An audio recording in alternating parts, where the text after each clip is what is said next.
What's up, everybody? Welcome to a bite-sized edition of the None of Your Business podcast. I'm Dr. Shawn Dill. This is my beautiful wife, Lacey Book. We want to just take a few minutes out of your day to talk about something that's been sort of on our minds lately. We see a lot of discussion about ideal client and target market.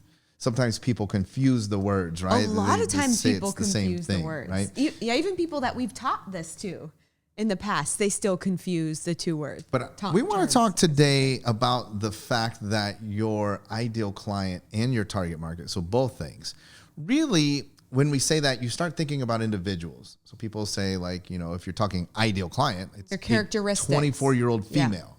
Yeah. If we're talking target market, then that shops at Lululemon or that frequents health food stores or whatever you have. That's into entrepreneurship, whatever that is. But really what we want to talk about today is how your target market is actually a belief system. And people don't really fully think about this. And I think this will help you tremendously in trying to grow your business, because we think about who they are, but we don't really think about their worldviews. And depending on what you do, the worldview is going to be critical in recognizing that. That will keep you, for example, from talking to somebody that has no chance. Maybe they fit the demographic qualities, but they don't share the same worldviews. Now, a lot of the people that we speak to are in the natural healthcare space. Sure. So what would you have to believe in order to, say, go to an acupuncturist, a physical therapist, a naturopath, a chiropractor? You'd have to believe certain things. You'd have to believe that there's an alternative healthcare out there that can help find you solutions to things that traditionally most people would take maybe medicine for, go to the medical doctor for. So you'd have to believe that there was another way. I know, but what if you were the right age? You lived in the right neighborhood. You were married. You had 2 kids. You had a family income of $500,000. You ticked all the boxes, right, but you didn't believe that cryotherapy was a legitimate thing. Would you ever end up in a cryotherapy place? No, and if you did actually end up in it, you would be like, this is ridiculous. So who pays for this? I feel like people are radically overlooking the worldviews. And we're in a climate in this world where worldviews are being put on display through social media. Worldviews are, matter. People are saying, hey, this is what I think. And so what worldviews? I'm encouraging everybody to think about what worldviews would you have to have. Now, that comes in a lot of categories. You might investigate worldviews relative to spending. Right? So some people might tick all the boxes. They might have the financial wherewithal to afford your services, but they might think that spending money on anything is a bad idea. Yeah, there's some people that have a ton of disposable income and they would rather invest it into retirement or save it versus going out there and buying a new product or service. We see that all the time. So you'd have to consider that. I even know people, even when you said investment, I know people that even in the investment side, right? So if you are a financial planner, investment broker, and that's the service that you sell, well, what would the worldview have to be of a client that would be willing to give up their hard-earned money to you? To you, yeah. To see what you could do with it. What would and a lot of people are like, they just have to want more money. No, they wouldn't. Right. They'd have to believe that you could provide, you could produce it, right? Get a return. That it was smart to invest with people that knew, rather than call Uncle Joe and ask him what stock he likes. And this is really interesting because it makes me think about all the times that we've talked to individuals that have clients or customers come in and they make an assumption on whether or not that person is going to pay for their product or service.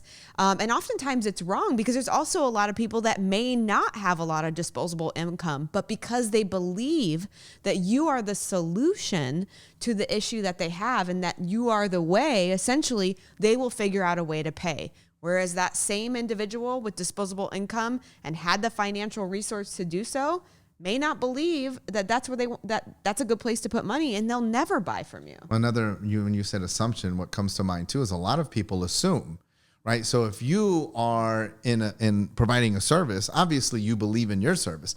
The bad assumption is that everybody else in the world shares the same worldview. Right. That everybody thinks, and vaccines are bad, or everybody thinks that vaccines are good, that everybody thinks that, wearing a mask is a good idea, or everybody thinks that you shouldn't wear a mask, or that everybody shares the same view of the world. And if anything, right now, more than any time in history that I can remember, it is pretty clear to me that people have differing worldviews. Yes. And so here's the deal.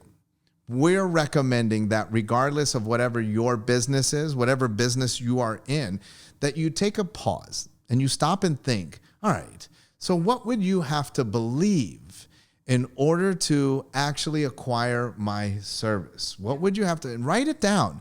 And here's the thing. If you want to go one step further, once you've written it down, that's how you market. That's the language that you would use. You are going to market into the beliefs. Yes, speak into their belief system. I love that. And that's highly valuable. And we see all the time some of the best salespeople, per se, on the planet, that people that have a ton of people engage in their service or product are good at it because they understand so deeply that ideal client target market, that they know their belief system and they speak into it and they market into that belief system. And then what do you do when you run into somebody that does not share that same belief system?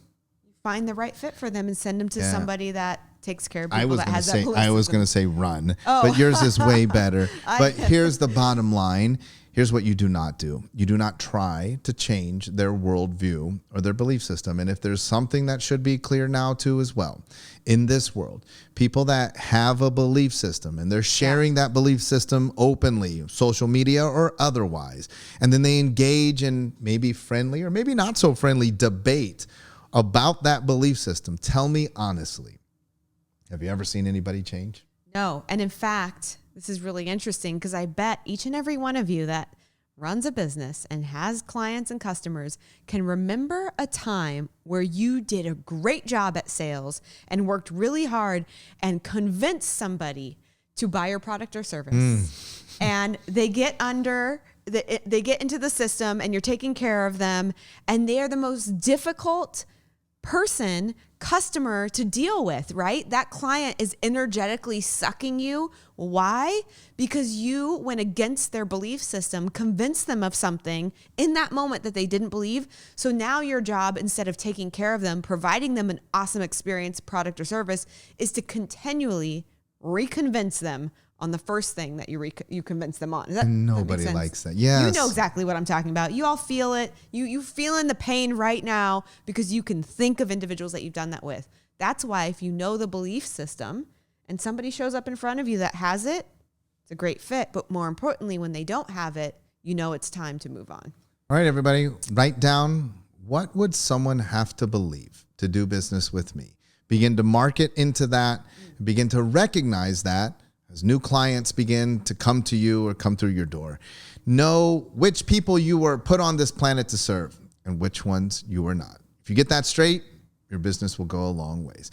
That's all we've got for you today on this bite-sized edition of your None of Your Business podcast.